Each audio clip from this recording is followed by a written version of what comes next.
Tout d'abord, c'est par rapport, j'ai été invité par mes délégués syndicaux à me présenter parce que je ne comprends rien au niveau de la réforme. Je suis pas... Il y a une loi qui a été votée l'année dernière, en 2014, puis qui a été appliquée en 2015.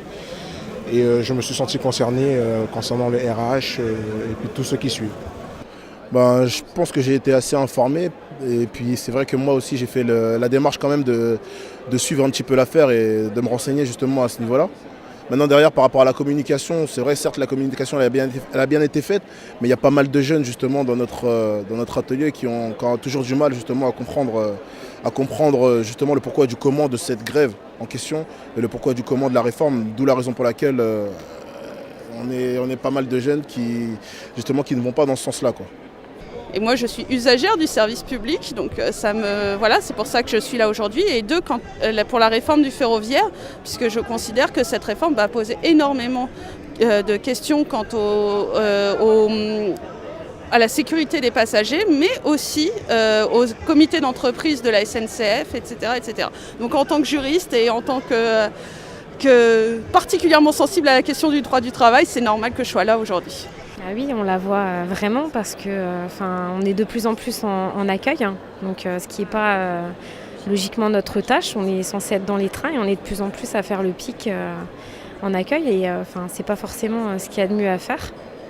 Déjà parce que c'est la case de l'entreprise dans laquelle je suis depuis 34 ans et en CHSCT je viens d'avoir le dossier sur les pics de tête et pour moi c'est une catastrophe pour nos services et qui seront des services pour les deux autres épiques et je pense qu'on va mourir dans peu de temps au niveau de l'épique de tête. Par rapport à la grève qu'il y a eu au mois de juin, ce que j'ai aimé, c'est qu'il y a une solidarité. J'ai vu pas mal de jeunes, ça motive, parce que quand on rentre dans cette entreprise, on se dit oui, les jeunes, ils ne sont pas assez combatifs, mais ils étaient là, on était présents. Et on veut défendre nos droits, on veut garder nos acquis qui nous protègent à l'heure actuelle.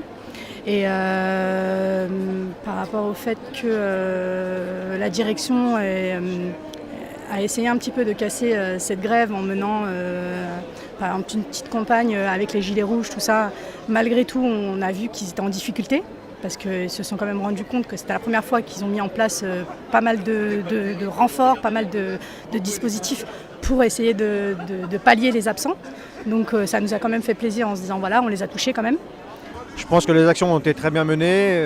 Dommage que dès le départ, on n'ait pas été plus fort dès le début pour vraiment mettre un arrêt à cette réforme. Et il a duré dans le temps, mais on n'était pas assez nombreux pour pouvoir réussir malheureusement.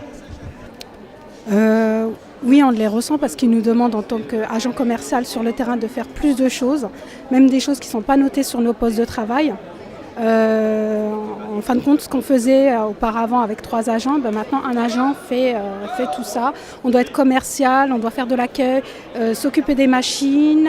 Moi, je fais en plus des annonces et tout ça, le faire. Et en fin de compte, pour moi, ça s'est multiplié par 3 le travail, plus la pression qui est au-dessus.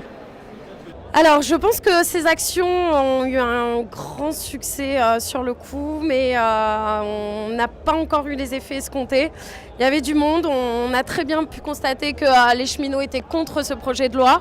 Il y a eu quelques amendements faits sur cette loi pour écouter un peu les cheminots, mais à mon sens pas assez. Les changements on les voit depuis bien longtemps déjà et maintenant ce qui se passe maintenant c'est ce dont je me doutais justement déjà avant. Donc maintenant j'ai juste l'impression que la grève que j'ai faite au mois de juin, certes je l'ai faite, mais qu'on n'était pas suffisamment pour éviter justement la continuité de cette réforme. Ce qu'on peut faire bouger comme ligne, c'est au niveau des conventions collectives qui vont être faites. Il va falloir qu'on fasse vraiment attention à ce qui va être mis dedans et vraiment faire attention aussi aux conditions sociales de tous les cheminots. Parce que ça va faire qu'empirer et il faudrait que tous les cheminots comprennent vraiment ce qui va arriver pour qu'ils soient tous mobilisés.